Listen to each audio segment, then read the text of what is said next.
Good morning friends, welcome back to my channel homeopathic heals. तो अभी हम last 2 videos में डिस्कस कर चुके हैं हेडेक और एसिडिटी।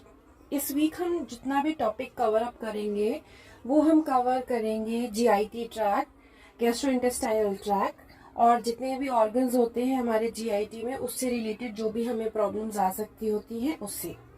तो आज हम डिस्कस करेंगे कि गैस का टॉपिक है आज हमारा, पेट फूलना जिसे कहते हैं या ब्लोटिंग जिसे बोलते होते हैं मेडिकल टर्म्स में, उसके रिगार्डिंग डिस्कस करेंगे।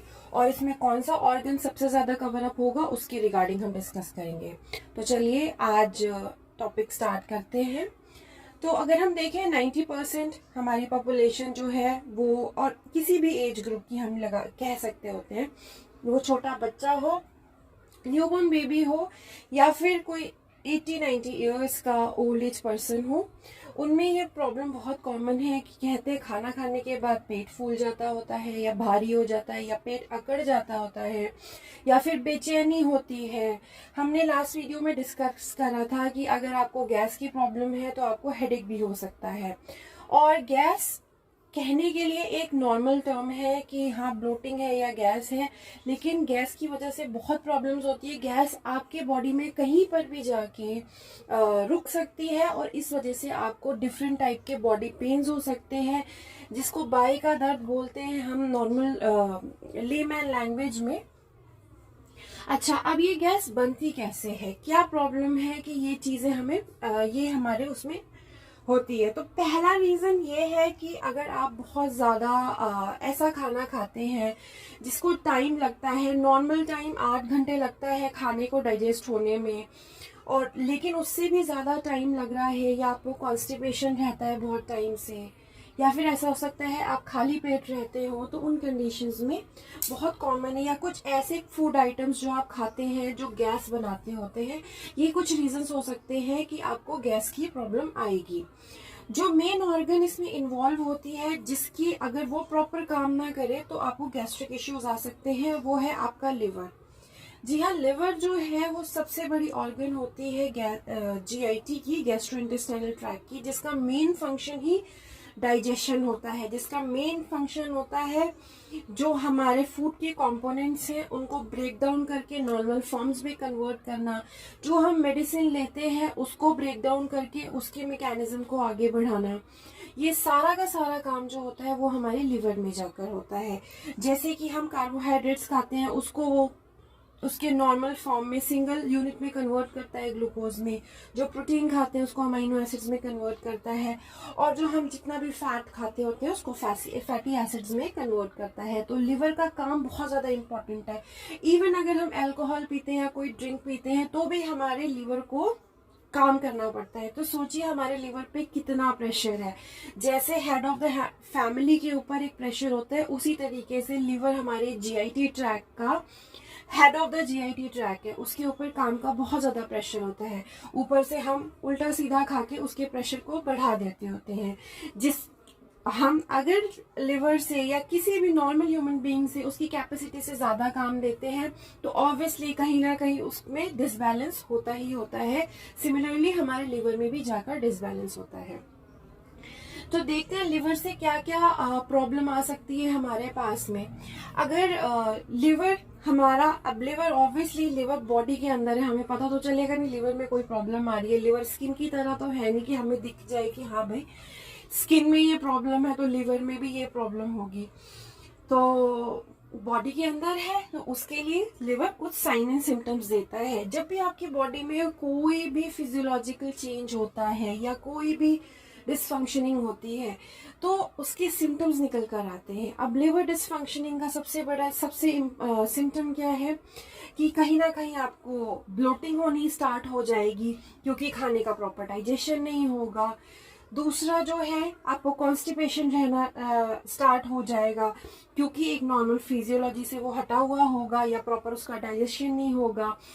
तीसरा जो है आपका स्टूल जो आप पास करते हैं, आपके मोशन है उसका कलर ब्लैकिश होगा, हल्का ब्लैक स्टूल आपको पास होगा। उसके बाद है आपकी स्किन जो है, स्किन पे आपको ब्राउन स्पॉट्स देखने के लिए मिलेंगे। और ऐसा लगेगा स्किन आपकी हल्की हल्की काली पड़ रही है, तो वो भी कहीं ना कहीं आपके लिवर की डिसफंक्शनिंग की वजह से हो रहा है। अगर इसके बाद हम बात करें लिवर, अगर आप अल्कोहलिक हैं और ड्रिंक बहुत ज़्यादा करते हैं तो आप में लिवर सिरहोसिस, जिसमें कि आपके लिवर की सेल्स बढ़ जाती हैं क्योंकि वो अपनी कैपेसिटी से ज़्यादा वर्क करती हैं, तो उसको काउंटर करने के लिए वो अपनी सेल्स का एरिया इंक्रीज कर देती होती है। फंक्शनिंग एंजाइम्स डबल अप हो जाते हैं। एल्कलाइन फॉस्फेटेज जो होगा लिवर का वो आपको बढ़ा हुआ दिखेगा। और जॉन्डिस हो सकता है आपको लिवर में। जॉन्डिस का मेन रीजन, जिसको हम हिंदी में पीलिया बोलते होते हैं, जो बच्चों में बहुत कॉमन होता है। पहले तो जॉन्डिस था जो हमारा वो बरसात के महीने के बाद होता था, लेकिन अब जो बहुत कॉमन हो गया क्योंकि हमारे डाइट हैबिट्स चेंज हो गए हैं। तो चलिए बात करते हैं कि हमें क्या क्या बीमारियां जो मेडिकल टर्म्स में आती हैं वो लिवर की हो सकती हैं। तो सबसे इम्पोर्टेंट है और सबसे डेंजरस जो है वो है हेपेटाइटिस। हेपेटाइटिस के डिफरेंट अल्फाबेट से डिफरेंट वेराइटीज होती हैं, जिसमें सबसे ज्यादा डेंजरस हेपेटाइटिस बी है। ऑल्दो हम सब इम्यूनाइज्ड है हेपेटाइटिस बी के लिए, बट फिर भी आफ्टर कोरोना हमारी बॉडी की बहुत सारी फिजियोलॉजीज चेंज हो चुकी है, तो उसको हमें टेक केयर करना पड़ेगा कि हम इसकी चपेट में ना आए। हेपेटाइटिस बी के मेन रीजंस क्या है ट्रांसफर होने के? ऑब्वियसली हम अपने बुक्स में पढ़ते हैं कि ब्लड ट्रांसफ्यूजन है या फिर एसटीडीज हैं, उसके थ्रू हेपेटाइटिस भी हो सकता है। बट पानी, जो कि सबसे इम्पॉर्टेंट चीज है आपके डेली रूटीन की, जिससे आपको नहाना भी है, खाना भी है, पीना भी है, खाना भी बनाना है, हर चीज के लिए पानी यूटिलाइज होता है। तो प्लीज अपने पानी की क्वालिटी चेक करिए। जो भी आपके घर में सप्लाई हो रहा है, जो भी ड्रिंकिंग वाटर है, उसका सप्लाई चेक करिए। और मोस्ट इम्पॉर्टेंट, अगर आप फास्ट फूड लवर्स हैं तो प्लीज उसे स्टॉप कर दीजिए, क्योंकि आप नहीं जानते कि बाहर वो कौन सा पानी यूज करके उस खाने को बना रहे हैं। दूसरा जो इम्पोर्टेंट चीज है इसमें जॉन्डिस है। जॉन्डिस के लिए आपको टेस्ट कराना पड़ेगा। अगर आपके बिलिरुबिन, एसजीओटी, एसजीपीटी में नॉर्मल लेवल से वो हाई है तो आपको जॉन्डिस है। जॉन्डिस में आपको टेक केयर करना है, आपको नॉर्मल फूड खाना है और जो इजीली डाइजेस्ट हो सके। तीसरा है कि आपको फैटी लिवर आ जाता होता है। फैटी लिवर उस केस में आता है जिनके अंदर कोलेस्ट्रॉल ज्यादा होता है या जो ज्यादा चिकनाहट खाते हैं, ज्यादा रिफाइन का खाना खाते हैं, ज्यादा तला भुना खाना खाते हैं, उनको लिवर का फैटी लिवर का केस आ सकता है। बट फैटी लिवर जो कंफर्म होता है वो आपका अल्ट्रासाउंड से आएगा।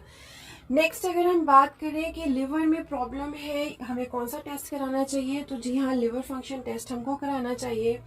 लिवर फंक्शन टेस्ट कराने का मतलब है कि आपने एलएफटी कराना है। एलएफटी के कई सारे मार्कर्स होते हैं, SGPT, SGOT, alkaline phosphatase, bilirubin, indirect, direct, उन सबको देखना है। उसके अकॉर्डिंग अपने डॉक्टर से कंसल्ट करना है और डॉक्टर से भी मेडिसिन प्रेस्क्राइब करानी है। अगर आप बहुत ज़्यादा अल्कोहलिक हैं तो लिवर सिरहोसिस बहुत कॉमन है अल्कोहलिक ड्रिंकर्स में।